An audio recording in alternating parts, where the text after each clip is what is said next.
जय श्री राम, जय श्री कृष्णा, राधे राधे।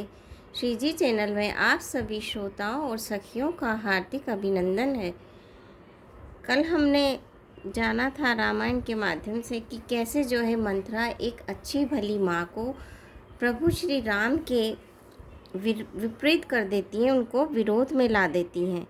ऐसा मंथरा का स्वभाव इसमें बताया भी है।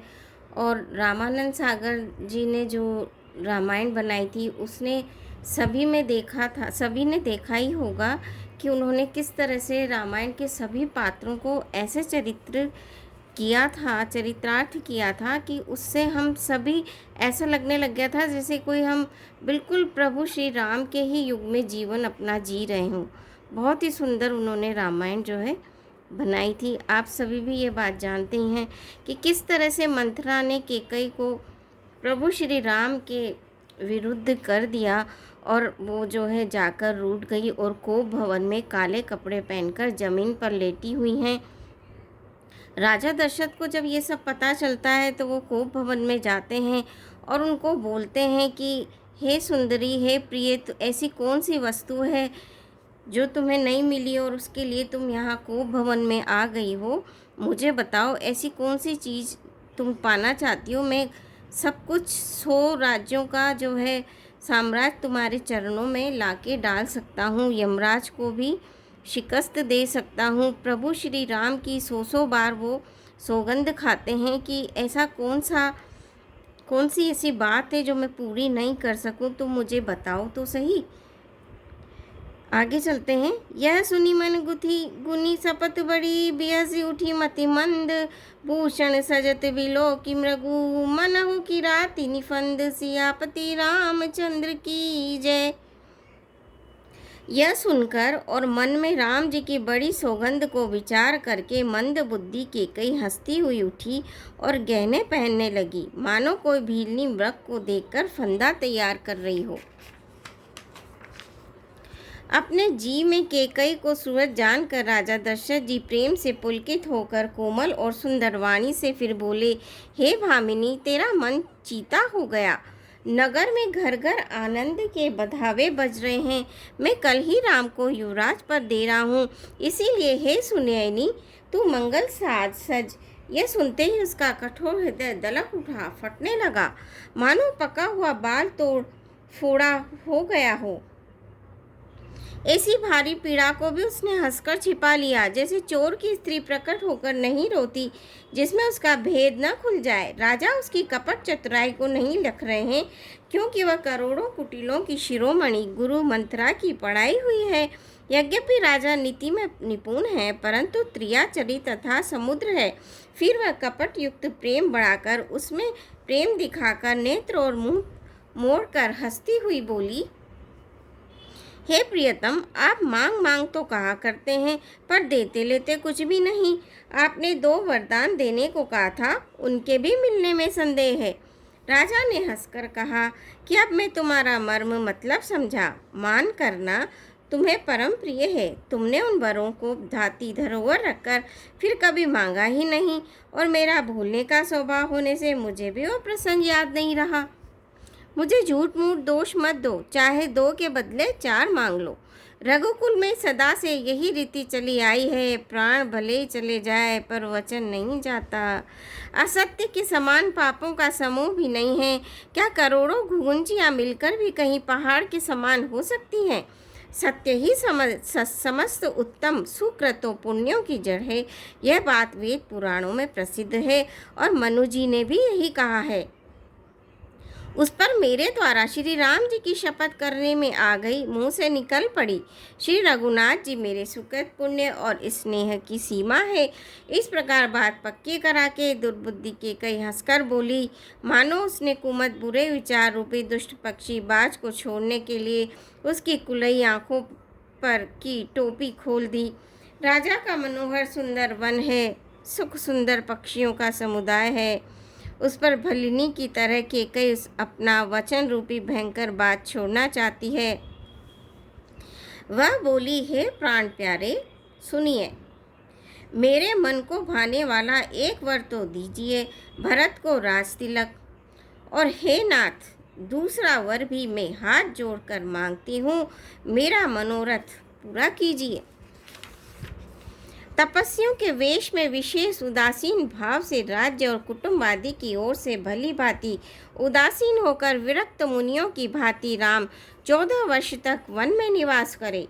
केकई के कोमल विनय युक्त वचन सुनकर राजा के हृदय में ऐसा शोक हुआ जैसे चंद्रमा की किरणों के स्पर्श से चकवा विकल हो जाता है। राजा सहम गए, उनसे कुछ कहते न बना, मानो बाज वन में बटेर पर झपटा हो।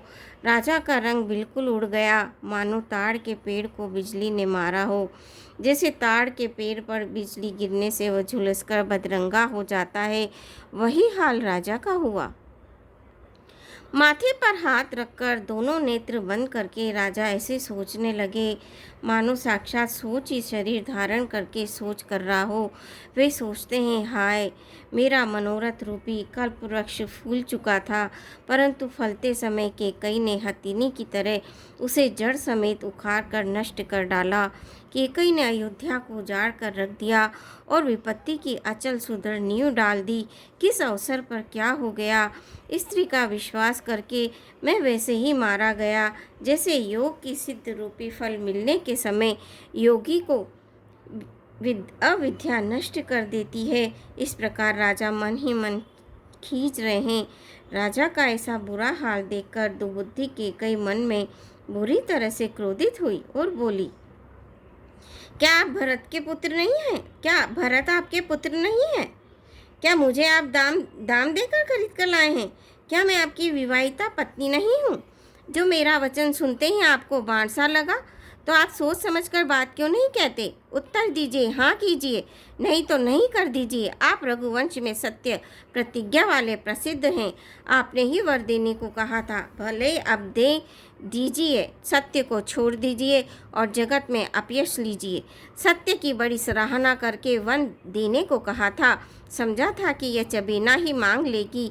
राजा शिवी, दधीची और बलि ने जो कुछ कहा, शरीर और धन त्याग कर भी उन्होंने अपने वचन की प्रतिज्ञा को निभाया। केकई बहुत ही कड़वे वचन कह रही है, मानो जले हुए पर नमक छिड़क रही हो। धर्म की धुरी को धारण करने वाले राजा दशरथ ने धीरज धरकर नेत्र खोले और सिर धूनकर तथा लंबी सांस लेकर इस प्रकार कहा, किसने मुझे बड़े कठोर मारा, ऐसी कठिन परिस्थिति उत्पन्न कर दी जिससे बच निकलना कठिन हो गया। प्रचंड क्रोध से जलती हुई केकई सामने इस प्रकार दिखाई पड़ी, मानो क्रोध रूपी तलवार नंगी म्यान से बाहर खड़ी हो। कुबुद्धि उस तलवार की झूठी है, मूठ है, निष्ठुरता धार है और वह कुबरी मंथरा रूपी शान पर धरकर तेज की गई है। राजा ने देखा कि यह तलवार बड़ी ही भयानक है, कठोर है। सोचा, क्या सत्य ही यह मेरा जीवन लेगी? राजा अपनी छाती कड़ी करके बहुत ही नम्रता के साथ उसे केकई को प्रिय लगने वाली वाणी से बोले, हे प्रिय, हे भीरू, विश्वास और प्रेम को नष्ट करके ऐसी बुरी तरह के वचन कैसे कह रही हो? मेरे तो भरत और रामचंद्र दो आँखें हैं, अर्थात एक से ही है। यह मैं शंकर जी की साक्षी देकर सत्य कहता हूँ। मैं अवश्य सवेरे ही दूध भेजूंगा। दोनों भाई भरत शत्रुघ्न सुनते ही तुरंत आ जाएंगे। अच्छा दिन शुभ मुहूर्त शुद्धवाकर सब तैयारी करके डंका बजाकर मैं भरत को राज्य दे दूंगा। राम को राज्य का लोभ नहीं है और भरत पर उनका बड़ा ही प्रेम है। मैं ही अपने मन में बड़े छोटे का विचार करके राजनीति का पालन कर रहा था। बड़े को राज तिलक देने जा रहा था। राम की सौगंध 100 बार खाकर मैं स्वभाव से कहता हूँ कि राम की माता कौशल्या ने इस विषय में मुझसे कभी कुछ नहीं कहा। अवश्य ही मैंने तुमसे बिना पूछे ये सब किया, इसी से मेरा मनोरथ खाली गया। अब क्रोध छोड़ दे और मंगल साथ सहज कुछ ही दिनों बाद भरत युवराज हो जाएंगे। एक ही बात का मुझे दुख लगा कि तूने दूसरा वरदान बड़ी अड़चन का मांगा। उसकी आँच से अब भी मेरा हृदय जल रहा है। यह दिल्लगी में, क्रोध में अथवा सचमुच ही वास्तव में सच्चा है? क्रोध को त्याग कर राम का अपराध तो बता। सब कोई तो कहते हैं कि राम बड़े ही साधु है। तू स्वयं भी तो राम की सराहना करती और उसमें स्नेह किया करती थी। अब यह वचन सुनकर मुझे संदेह हो गया है कि तुम्हारी प्रशंसा और स्नेह कहीं झूठे तो न थे।